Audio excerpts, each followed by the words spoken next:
Hey guys, welcome to another video. In today's video, I'm going to be doing my April wrap-up of all the books and movies and TV shows that I've watched throughout the month of April. And so I guess without further ado, we'll get straight into the wrap-up. So as per usual, the first thing I'll talk about are the books that I read in the month of April. And I managed to finish 3 books this month, which is an accomplishment considering how well I've been reading throughout the year so far. Then again, one of the books was really tiny, so I don't know how much of an accomplishment that is, but we'll just pretend that it's an accomplishment, you know?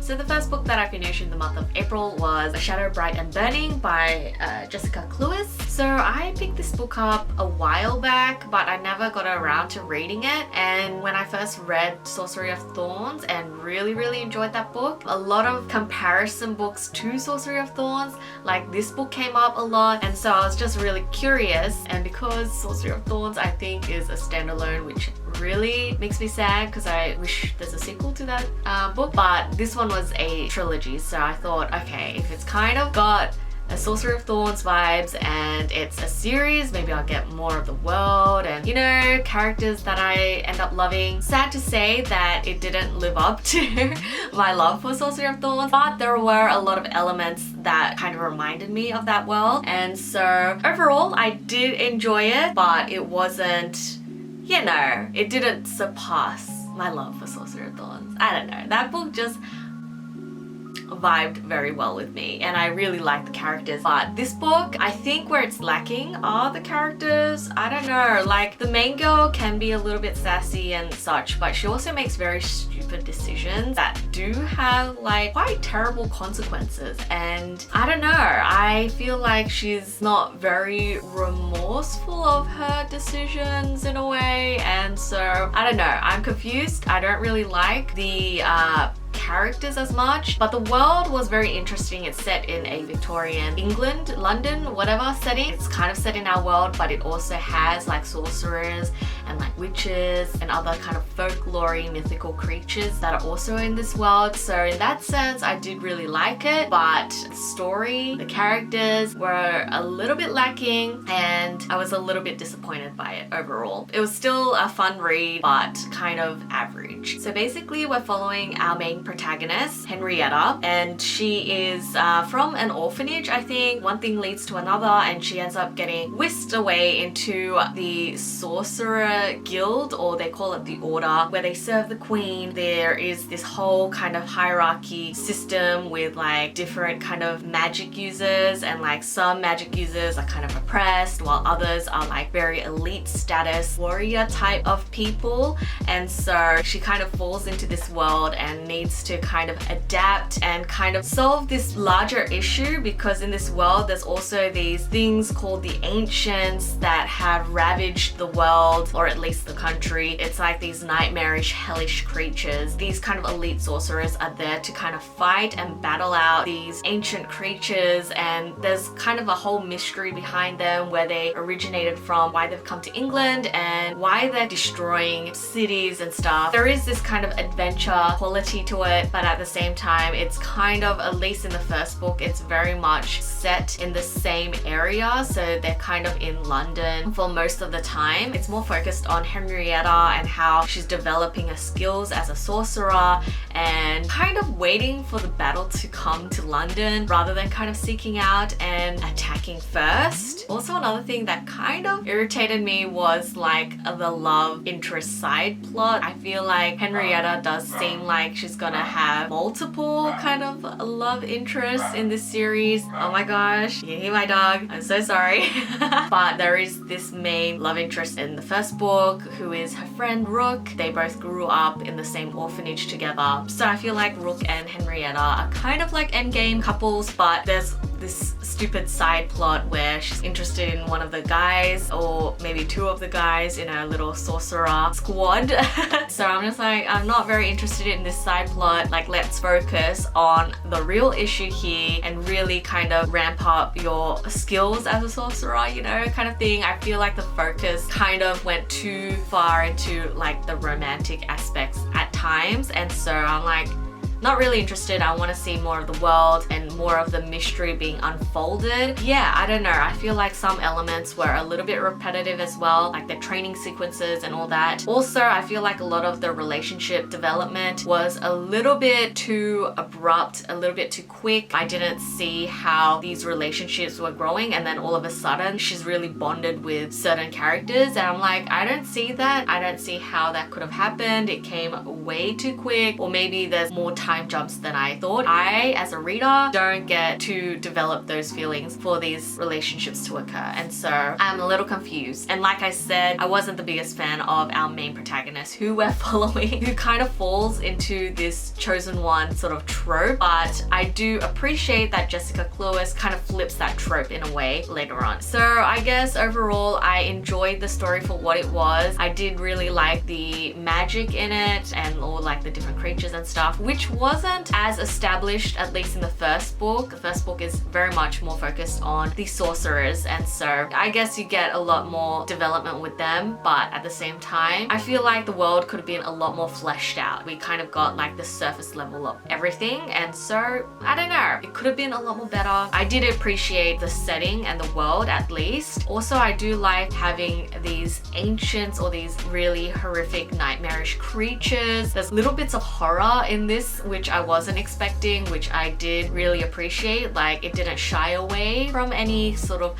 grotesque imagery, and so I very much appreciated that, because this land has been ravaged by these hellish creatures, and I expect things to not be that pristine. A lot of the times when these characters are trying to help citizens in danger, a lot of them end up getting like killed. They don't save the day in a sense. Like, there's a lot of casualties even though they're trying to help like citizens. So I did really like that element, and it kind of gave a little bit more of a realistic angle and kind of realistic consequences if they do make kind of selfish decisions in the spur of the moment. And so yes, I did like that. Unfortunately, I feel like the story was a little bit slow, like it wasn't very paced well, even though there was parts of the books where it was super fast paced and I was super engaged with, and then it would end very quickly and then go back to like the boring stuff that I don't really care about. Overall, I think I gave it a 3 out of 5 stars on Goodreads, and like I said, I enjoyed it, but it was kind of a bit of an average read. I was expecting a lot more. Unfortunately, I think the biggest letdown of the book was the characters. There's like 2 father figure kind of relationships that occur in this book, which I thought would be a lot more fleshed out. Like, I would feel a lot more for that, but it was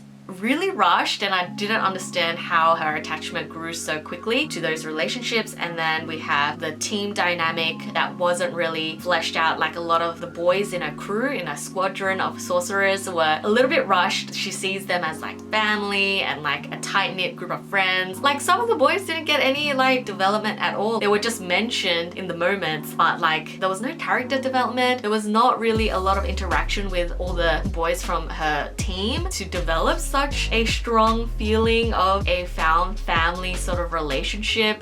Didn't make sense to me. I feel like the character development is very poorly written, and I think that was the weakest element of the book. And so I was really hoping that they would flesh out some of the other characters in the later books, but did they? I don't know. I don't think so, because the second book that I finished was Poison, Dark and Drowning, which is the sequel to A Shadow, Bright and Burning. So going into the sequel, did I enjoy it more? I'm not too sure. I did enjoy the world expanding a bit. After what happens in the first book, there are significant changes to the world. Stakes are getting higher. There's a lot more danger. But again, I feel like it's a little bit slow, but I think at the end of book 2, we do have the story kind of ramping up a lot more. And so I'm really intrigued to read the 3rd and last book in the series, but I don't know. This one was also kind of average. I do like the fae elements that come into play in this book, so it kind of expands on the world. The dark fae world did remind me of like Holly Black's Cruel Prince trilogy. These faes were like creatures and like tricksters, and they couldn't be trusted, but there was this whole otherworldly land for the fairies, and it kind of integrated very well with the real world as well. So, or like the human world. It did feel a little bit nightmarish as well. I really do do like the darker elements in this series so far. Like I mentioned, I do really like the consequences. Even though our main character doesn't deal with those consequences, like it just happens and she's like, hey, let's move on. Like we're just gonna keep making stupid decisions that get people killed. It's so incredibly selfish, and hence why I'm like upset with the main character. I am not rooting for our main character. I guess I can't really get into the details of what the second book is about because that would be spoiling like the first book. All I can say is that I do like how they kind of expanded on the world a little bit. We get to see more different locations than London. Like I said, the ancients, the monsters that are causing havoc in this world, there is this one creature amongst the ancients that seem to have more of a consciousness that's haunting our main character, and that element kind of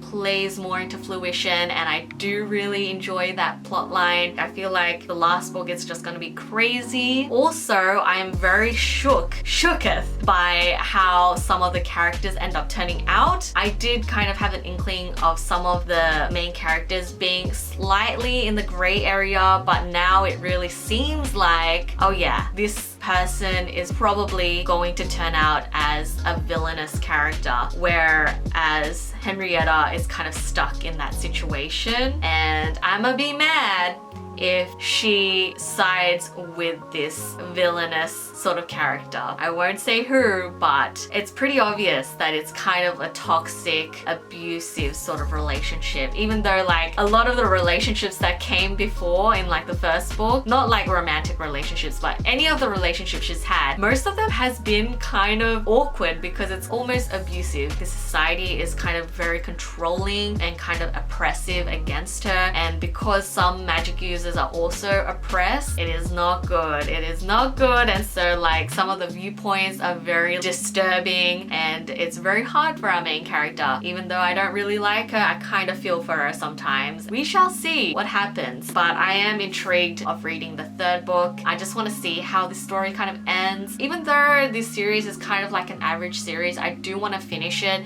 just to see what the end game is. Like, what is the deal with these creatures, and also I just want to see this conflict between different rival kind of magical beings kind of gets resolved as well. Like, I'm very sick of this oppressiveness of like the sorcerers. Really hoping that the third and final book is a bit better. I do very much appreciate like the turn of some of the characters in this book. I think some of them are good, and then there's a turn, and so I'm like, I am into that. I do like that angle. The third and final book that I would like to talk to you about is We Should All Be Feminists by Chimamanda Ngozi Adichie. I think I freaking butchered that name. Chimamanda Ngozi Adichie. Did I say that right?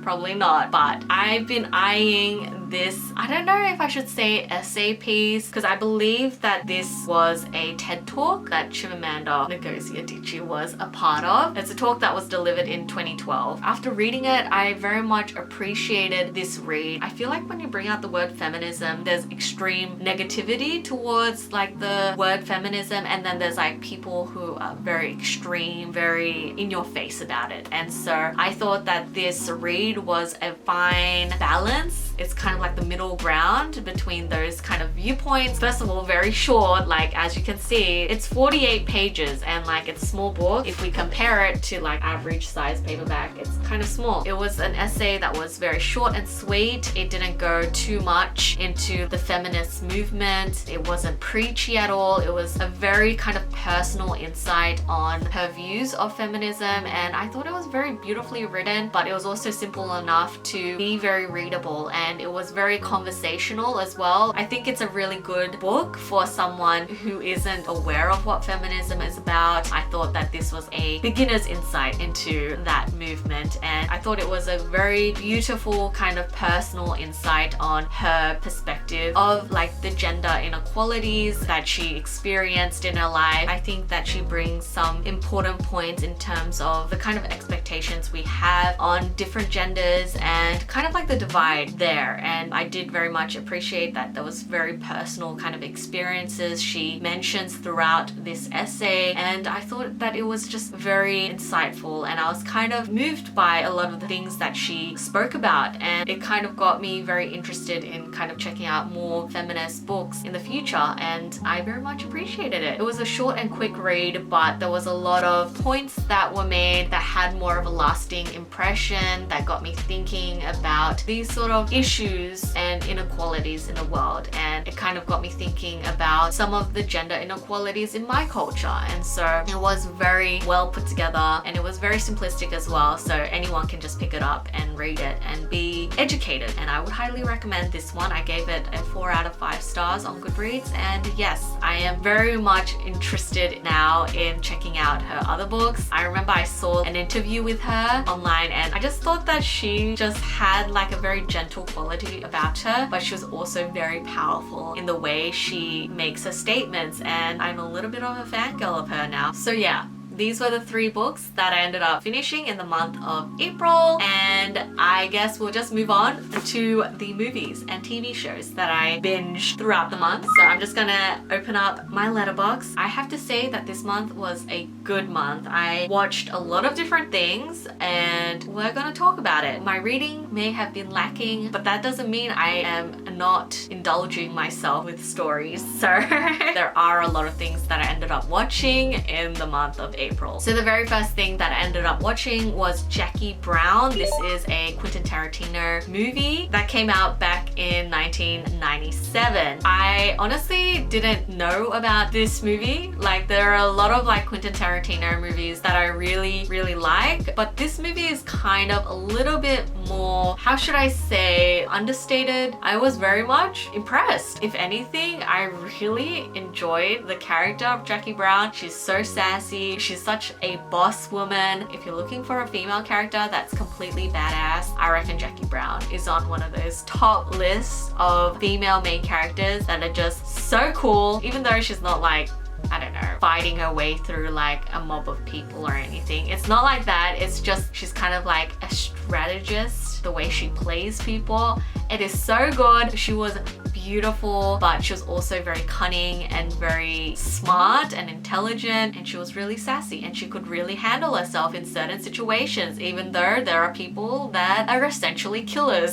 So I very much appreciated her. Some of the more comedic moments are very subtle but very well put together. The dialogue, it just feels like it was improvised. We also have Samuel L. Jackson and Robert De Niro, who are also in this movie. They play pretty awful human beings, and I love them for it as well. I honestly don't know how to describe this movie, but it's basically about this flight attendant that is smuggling cash to like criminals. There's like this whole system in place. However, she's kind of caught by these 2 detectives, and so it's kind of this whole situation where she's trying to play like the cops but also the criminals, and so she comes out sort of on top. It's very interesting. Like I said, it's kind of under the radar. I don't know how to explain myself, but I just very much enjoyed the simplicity of the movie. The premise is very simple. There's only a small cast of characters in this movie, but there are certain moments that were just so endearing, and there were certain moments that were very like, whoa, shocking. I just thought that it played out very raw. More than anything, I very much loved the character of Jackie Brown. I gave it 4 out of 5 stars on Letterboxd. Totally worth a watch. Loved it. And the dialogue, incredibly fun to watch. Anyway, moving on to the next movie that I watched. That was my kind of dweeby side is coming out, and it is the new Demon Slayer movie that came out. So basically, if you don't know what Demon Slayer is, it's a anime show, and they recently made a movie out of Demon Slayer. It is very much canon. So before you go into this movie, let's just say you might need to have watched season 1, because this movie takes place right after where season 1 leaves off, and and pretty much the whole movie is on this train ride. I went to watch this with a friend of mine who hasn't seen Demon Slayer, and let's just say she was a little bit more confused, but I had such a blast. Not only am I a fan of Demon Slayer, this movie was just spectacular. Side note, if you didn't know, this movie beat Spirited Away on the highest grossing anime movie of all time, and that is why I went to see it. Spirited Away is one of my favorite anime movies ever, and so I was like, if this beat Spirited Away, I have to watch it. But I'm also a fan of the show, so I'm like, I'm already into it. After watching it, I am kind of disappointed that Spirited Away was knocked off on the highest grossing movie pedestal, because Spirited Away still is my number one like animated movie of all time. This movie was just fun. If you're a fan of the show, you're gonna love it. So it's kind of like another episode in the show. So that's why I was a little disappointed, because I was expecting a lot more from it. Considering that it was the highest grossing movie of all time in terms of anime movies, I was a little disappointed for that. But it's got this incredible animation, especially during the fight sequences. It is animated so beautifully. I'll try not to spoil anything, but basically it's about our like trio of characters. Wait, our quadruple, like it's not really a trio, right? Because our main character has his sister in this little box thing. So I guess it's like the four main characters get on this train. They're now officially like demon slayers. This is kind of like their first official mission. Apparently on this train, a lot of people keep going missing, and so they're suspicious that there is a demon on this specific train. Our main protagonist being Tanjiro. Tanjiro. I'm very much finding it hard to remember character names, but Tanjiro is our main protagonist, and his two friends and his sister, as they go on this train to kind of solve this mystery of why these passengers keep going missing on this train. Not only are the passengers going missing, some of the demon slayers that they've sent also started going missing. So there is something more serious and sinister that is going on this train, and hence why our protagonist is their first job. But these characters are also not alone. They have one of their higher ranking demon slayers. I think they call them Hashiras, and they're like the masters of their elements. So in this world, like the demon slayers train with a specific element, I think, in how they do their sword fighting. I am so bad at explaining this, but this guy on the train with them is like this super high ranking demon slayer. So he's also on the train with a main little band of characters. They're trying to take down this mysterious demon on the train, and it's crazy. Oh my gosh, the fight sequences are so good. The music is so intense. It's very anime. If you're not well versed in the anime world, it's gonna seem very strange. It's gonna seem very like outlandish. But as a fan of the show, I think this is a really good movie in terms of people who are already fans of the show or who watch the show. I was mostly curious because I wasn't gonna check this out until I heard that it grossed so highly on the box office. So I was like, okay, I have to watch it. But at the end of the day, I'm still a little bitter that Spirited Away got knocked off the pedestal. I think overall I have a very mixed reaction to this movie. Honestly, I had a lot of fun with it, but I ended up giving it a 3 out of 5 stars on Letterboxd, only because as a movie, I feel like it's kind of a little bit disappointing because it does feel like just an extended episode from the show. You have to kind of know a little bit more about the world by watching the show, and hence why I feel like as a standalone, it wasn't a very strong movie. I feel like if you're not very well versed in the world, it's gonna be a little bit more confusing. You're not gonna relate to a lot of the characters. Some of the characters are very over the top, and so it might be a bit jarring for a lot of people who don't watch the show or don't watch anime. For me, I enjoyed it. I was very much entertained the whole time. There are a lot of like cheesy elements too that I was just like a bit cringe, but at the same time, like the action sequences were stunning. They were incredible. The animation style is very beautiful. It's very unique from a lot of like other animes, and I feel like if you're going into the second season of Demon Slayer, whenever that comes out, you're gonna have to watch this movie in order to get certain plot points. I very much found it entertaining, but I'm not sure if you're not a fan of the show. If you guys haven't watched Demon Slayer, I would highly recommend the anime. I'm pretty sure Netflix has it right now, and so I would highly recommend you go watch the show and then watch the movie and just be a dweeb like I am.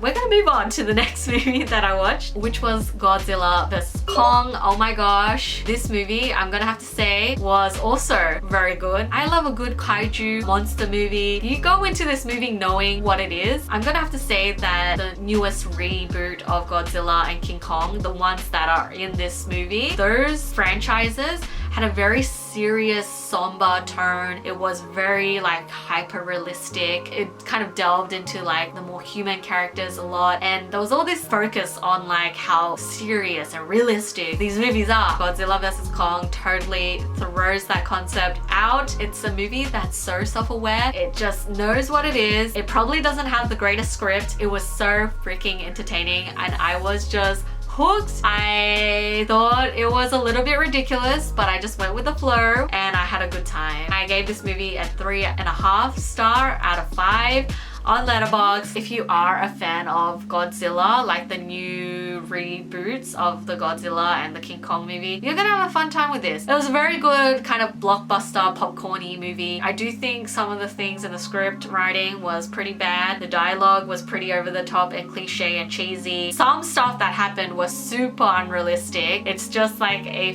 fun, cheesy movie, but I had a blast. The action was so good. If you liked movies like Pacific Rim, you're gonna love this. It's a fun time, and do I need to explain anything about it beside it being like Godzilla versus King Kong, two monster giants that are at each other? I would like to add that I didn't really care for a lot of the human characters in the movie. I'm just gonna say I enjoyed it for what it was. I would highly recommend it if you just want a mindless action movie. The next thing that we're gonna move on to is a TV show from Disney. Can you guess what it is?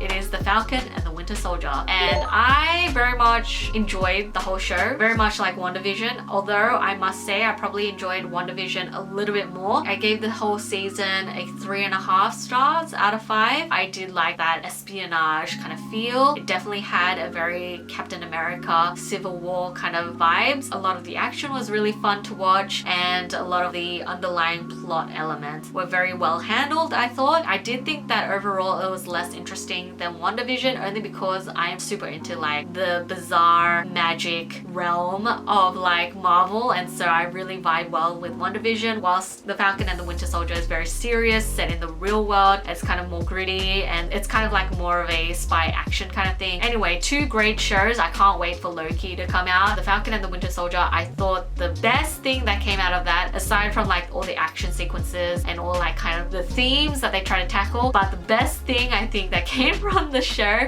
is the relationship between the Falcon and the Winter Soldier. Oh my gosh, it's kind of like that buddy cop relationship, frenemies to actually being friends. It's so adorable, it's so cute.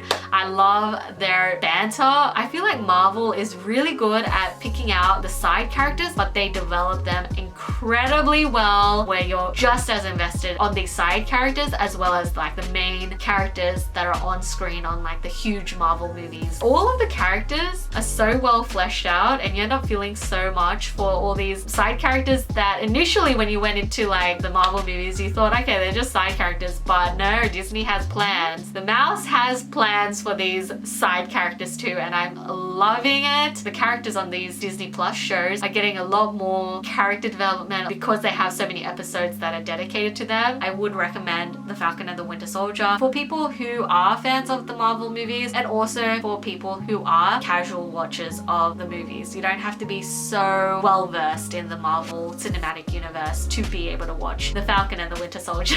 The story is very kind of self-contained, even though there are plot elements where they do mention things that happened from the bigger feature films, but it's very grounded in its own story. The quality of these Disney Plus shows are top-notch. They're pretty much the same quality as if it was one of their feature films, so incredibly impressed. If you like action, if you were a fan of Captain America Winter Soldier and Captain America Civil War, those two movies, if you're a big fan, you're gonna love this series.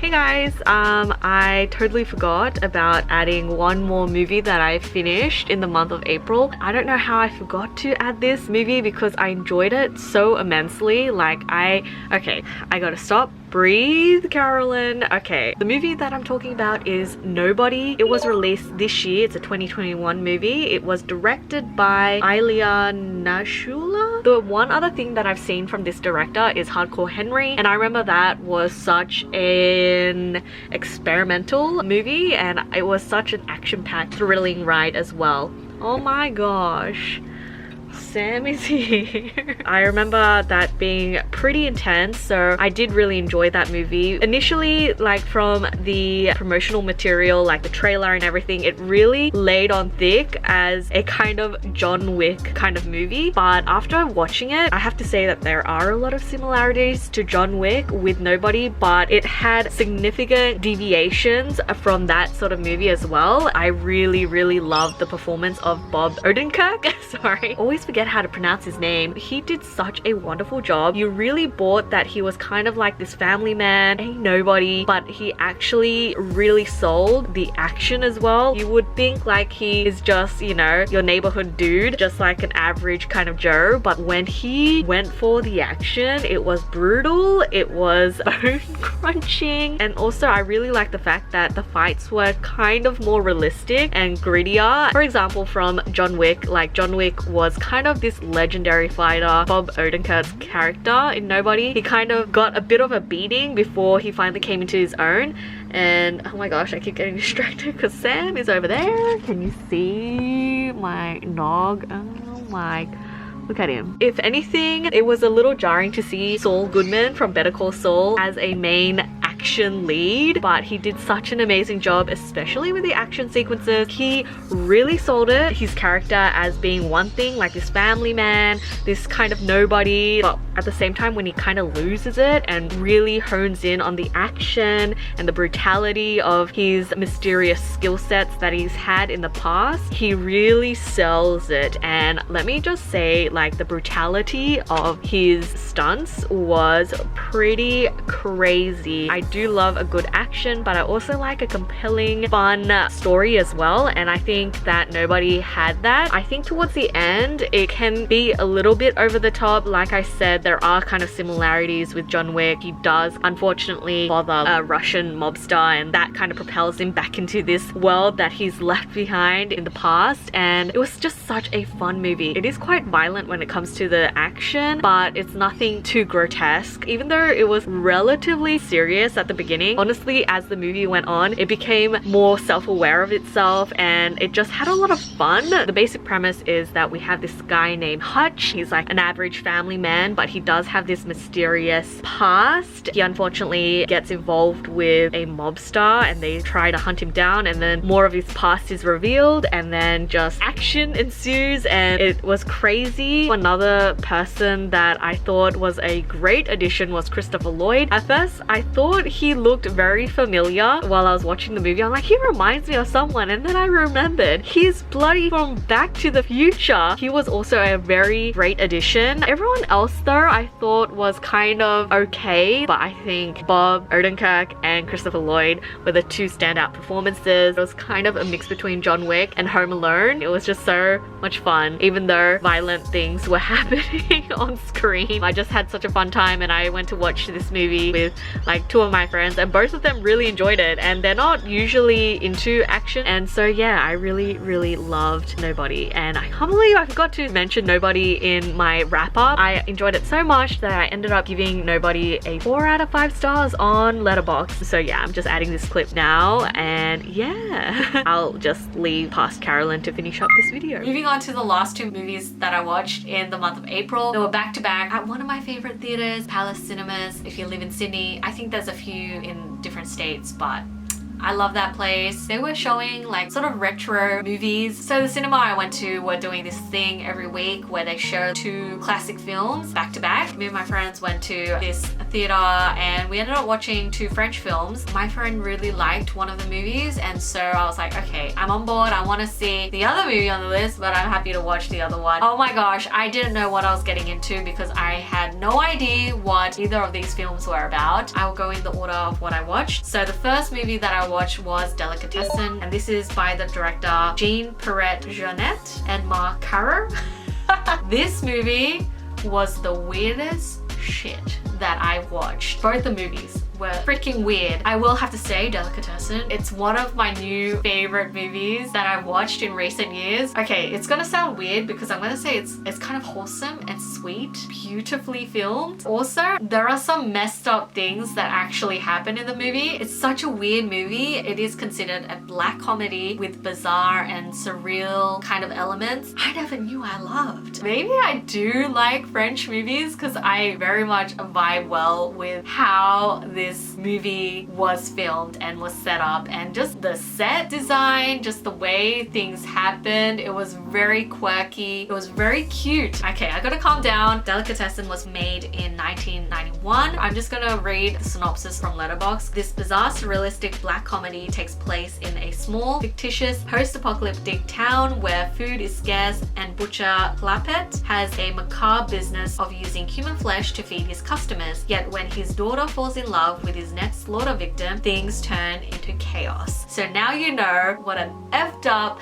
plotline this is. First of all, when I went into this movie, I had no idea what it was about. I wasn't aware of what was going on. I didn't even realize that it was a post-apocalyptic wasteland until visually you saw what the area looked like. And then once the element of what's happening, like this cannibalism thing is going on, it is messed up. But like I said, there were very sweet, wholesome, cute moments I just loved. Oh, I gave it 4.5 stars out of 5 on Letterboxd. Honestly, I was just so captivated by this movie. I think visually it was just so beautiful to see. Like I said, there's a lot of quirky things that happen in the movie that's just so endearing. Certain moments were just so beautifully filmed, and I honestly really loved it. Each of the characters had its unique personality, and it was just so visually stunning to watch, and I very much loved it. It's incredibly funny too. I laughed so much throughout the movie. One of my new favorite movies, the final movie that I watched in the month of April, which was made by the same director. So the next movie that I watched was The City of Lost Children. This movie,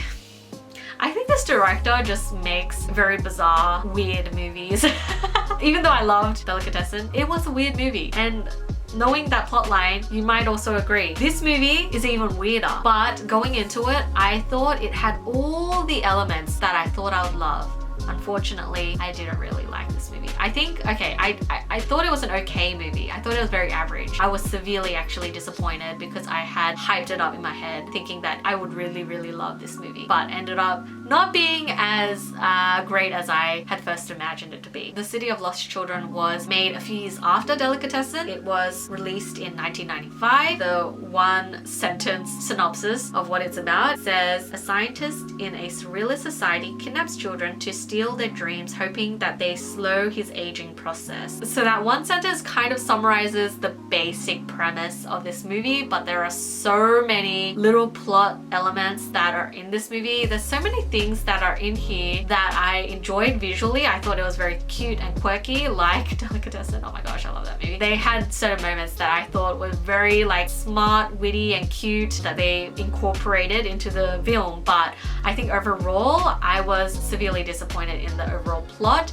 There's a lot of weird things going on. As someone who doesn't really know like French film that well, the one actor that's in this movie is probably most well known to like Western viewers, and that is Ron Perlman, who I know from like Hellboy. I was a little bit surprised that he's in a French movie. Is he French? I'm pretty sure he's not French, but he's talking in French in this movie. So I was a little bit confused. Anyway, he was the only actor that I knew from this movie. I thought that his character was a little bit weird. A lot of things with him and like this little girl character. It was weird. I did not appreciate the hinting of that. Did not like that element at all. I think some of the characters that I really liked in the movie were like these joint twins. Things that were done with that character was very quirky and cute, and well, I wouldn't say cute, but it was just weird and I liked it. I really liked the little girl actress in the movie as well. She was like really sassy and she was more of an adult than like the adult character that she was with, and so I really liked her and a kind of like lost orphan children plotline. The scientist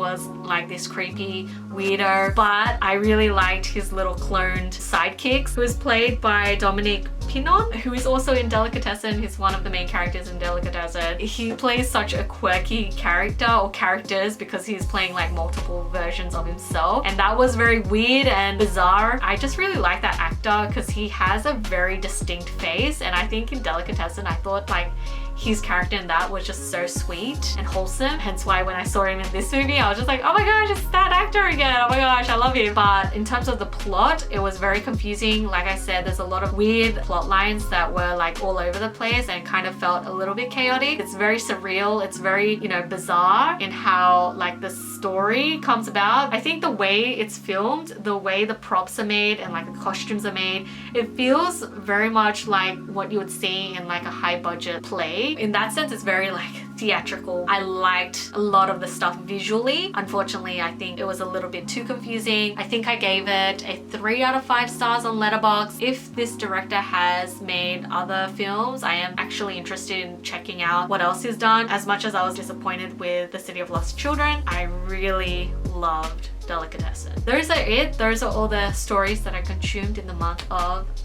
April. I've been talking for so long that I can feel my throat. It's so dry and parched. I need like water far out. That is it for today, guys. I hope you guys enjoyed, and I will see you in my next video. Bye!